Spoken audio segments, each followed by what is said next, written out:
سلام و وقت بخیر بینندگان گرامی، هواداران برنامه‌های شبکه اطلاعاتی جهان‌نما. برنامه ما را از شهر نیویورک ایالات متحده آمریکا بیننده هستید. به وطن نیز غریبی که کند یادی وطن، در وطن بوده به یادی وطن به وطن است. بینندگان گرامی، همونطور که می‌دونیم امروز تاجیکان در کل دنیا کار و فعالیت می‌کنند و این از سیاست خردمندانه و سیاست درهای بازی حکومت جمهوری تاجیکستان و خاصتا زحمت‌های پیشوای ملت شهادت می‌دهد که امروز تاجیکستان را به جهانیان شناخت و تاجیکستان را امروز جامعه جهان همچون کشور تشبثکار، صلح‌خواه و پیشاهنگ در مسائل گلوبالی سیاره میشناسند و اعتراف می‌کنند.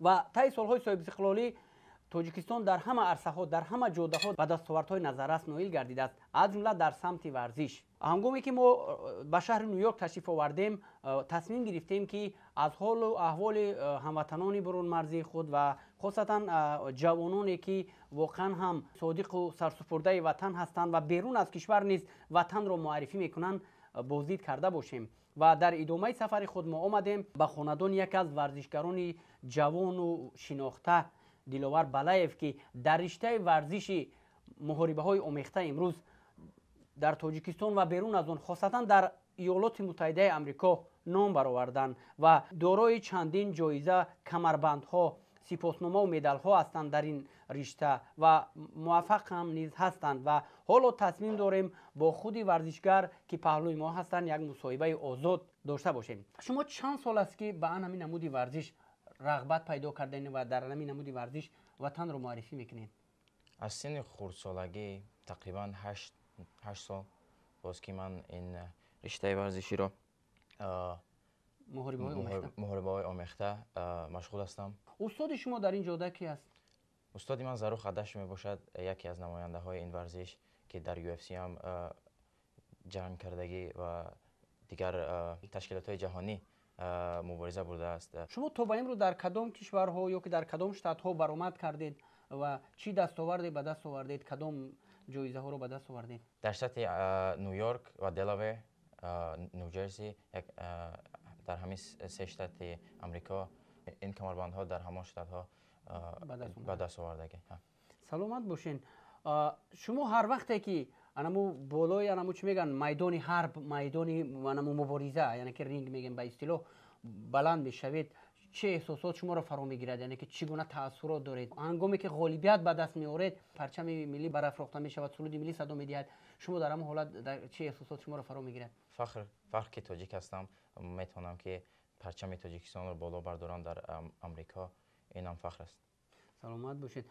و باز در پیش چی نقشه ها دارید برای انمی سایقل دادن انمی ورزش، برای آب و تاب بدن خود، برای باز هم نتیجه های بلندتر رو صاحب شدن؟ شما چی کوشش و تلاش ها میکنید امشب روز؟ با کی مشق میکنید؟ یگانه تلاش من همین است که تا قله های بلند این ورزش رسم.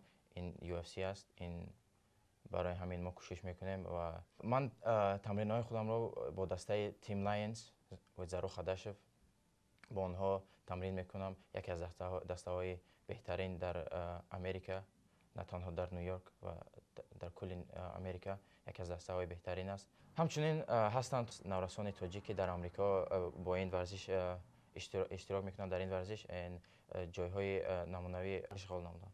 سلامت باشید. شما در برابر این محاربه های آمیخته باز به کدام نوع ورزش میل دارید، رغبت دارید؟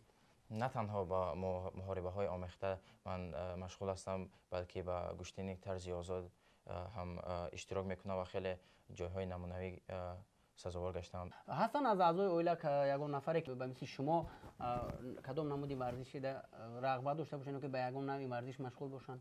بله هست. دادر خوردیم که آن هم از سن خردسالی با این ورزش مشغول است. شما با اون جوانانی که چی در امریکا هستند چی در دیگر کشورها برای معرفی وطن، برای احترام به ارزش‌های ملی، دوست داشتن وطن، مادر، یعنی که مقدسات ملی، چی گفتنی هستید؟ یعنی که بیرون از وطن هم باشن، با یادی وطن باشن و وطن رو معرفگر باشن به مثل شما؟ توصیه من همین است که نه تنها با ورزش مشغول شدن در کار، بلکه زبان آموزی، پیشروی کردن، در کجای جهان نباشی یادی وطن باش و زبان آموزی رو فراموش نکن. саломат бошед. Мехоҳам дониста бошам ки нақшаҳои шумо дар оянда барои рушди анамин навъи муҳорибаҳои омехта ва боз ҳам дар кишварҳои дигар баромад кардану муаррифӣ кардани Тоҷикистон чӣ кӯшишҳо доред? ниятҳои ман ҳамин аст дар ин варзиш ки ба қуллаҳои баланди ин варзиш расам ва камарбанди UFC-ро сазовор гардам ва номи Тоҷикистон ва парчами Тоҷикистонро баланд бардорам, фахри миллат шавам. саломат бошед. мо низ дар ин ҷода ба шумо муваффақият мехоҳем. бигзор ки ба қуллаҳои баланди соҳаи варзиш ва он ҳадафу ниятҳое ки шумо дар пеш гузоштаед бирасед ва дар ҳар куҷое ки бошед бо ёди ватан бошед, чунки ватан бо чунин ҷавонони ғайюр, бо чунин ҷавонони далеру муаррифгар ифтихор дорад ва ҳамон тавре ки пешвои муаззами миллат мегӯянд, ҳамеша Тоҷикистон ба пеш. саломату муваффақият насиби шумо. сипосгузор бори дигар аз он ҳастем ки моро меҳмон кардед ва бо мо чунин як мусоҳибаи хубу диданӣ анҷом додед.